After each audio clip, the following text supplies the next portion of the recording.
You know, I've been a chef for over 20 years and I've cooked all over the world. And one of the things that I've always loved about restaurants is that when you're the chef, you can have a steak any day of the week, 7 days a week if you like. So it didn't take me very long to discover that my favorite steak is a ribeye, and my favorite way to cook a ribeye is to grill it. And I really like a grilled ribeye with Steakhouse butter.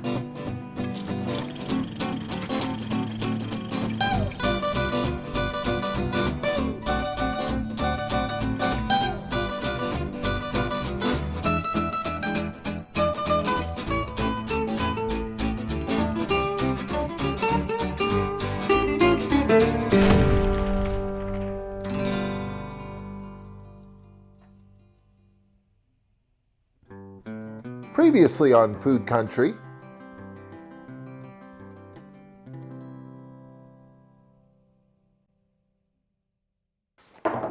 Now these steaks are absolutely amazing, grilled any way you care to and served with just a simple sprinkling of salt and pepper.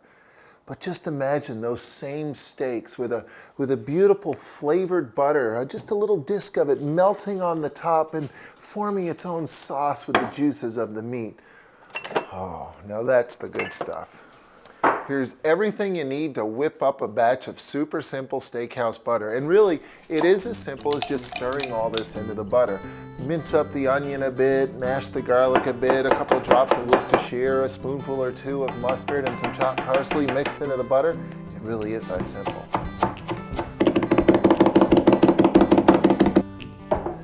You really don't need a recipe for this sort of thing. Just a big chunk of butter with lots of aromatic ingredients thrown in are going to do just fine. For instance, Worcestershire is always nice, any kind of mustard. A little bit of vinegar can go in there as well, even lemon juice, any fresh herb, even a dried herb or two, like thyme, for instance. Some capers could work, anchovies, anything that you think goes well with steak. And then all you need to do is just mix it all together, mash it up. Some pepper in here, of course, is always a good idea. Not so much salt, though. The butter already has salt. Did I say some pepper? This is also a good place to use a hot sauce if you have a favorite hot sauce, or some chipotle peppers would be really good in here, too. Now, at this point, you have some options. Really, anything that gets this butter on top of a grilled steak works just fine. So you could simply just, turf a big spoonful, forkful right on top of the steak. Or you can get a little fancier than that too.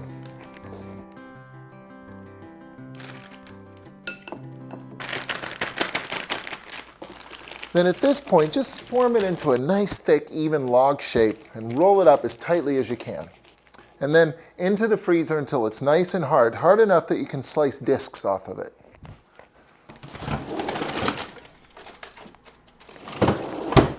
That freezer's pretty magical, so that'll firm up pretty quickly. Time to get grilling. There's lots of different ways to cook a steak around here, and around here we actually try every single one of them. Sometimes I cook over my campfire, sometimes on my gas barbecue, but more often than not, it's all about the big green egg. Because really, it doesn't matter how you cook a steak at home. What matters the most is that you've got lots of searing heat and no flame, because flame burns the meat. And that's where this bad boy comes in. There's no lack of searing heat here. In fact, I'm up over 750 degrees right now. That's Steakhouse hot. There's lots of different ways to flavor a steak too. You can rub on secret blends of herbs and spices, various seasoning rubs. You can use marinades or sauces. But when it comes to a steak, I'm a bit old school. I like just plain old salt and pepper.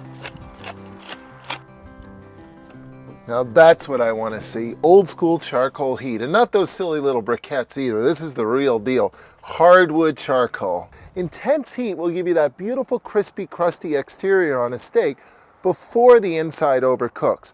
Low heat, it just takes too long to get a crust and you overcook the steak.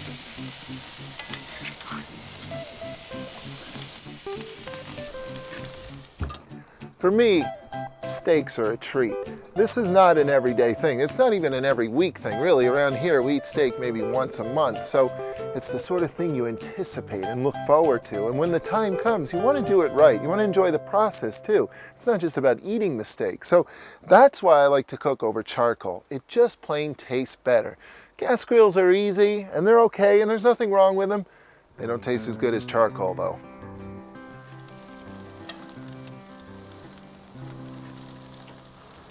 If you find that the meat is actually sticking to the grill, it's trying to tell you something. It's saying, I'm not ready to be flipped over yet. Leave me alone for another minute or two. Because as the meat sears and caramelizes, it actually shrinks a tiny bit and pulls itself away from the grill, which allows you to flip it over really easily.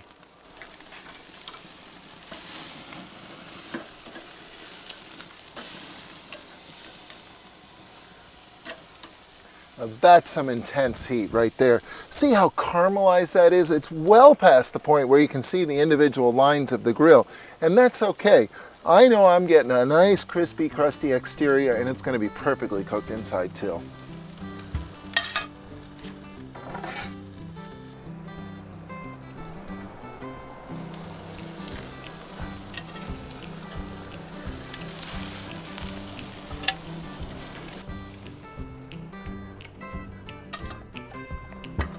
Now for the Steakhouse butter.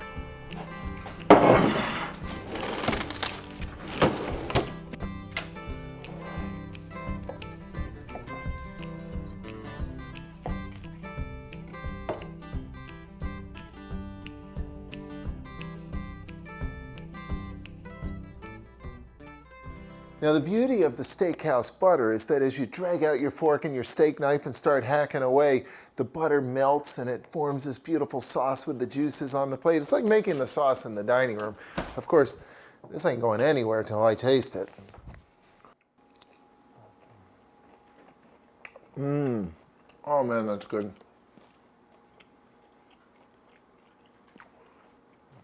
That is one of the best possible things you can ever put in your mouth. I'm getting the mustard, the Worcestershire, the garlic is really nice. Even the parsley is good. That's a nice fresh herby flavor. But I'm not liking the way you're looking at me. Here, try a piece. There you go. Here, let me hold the camera. Come on, eat up.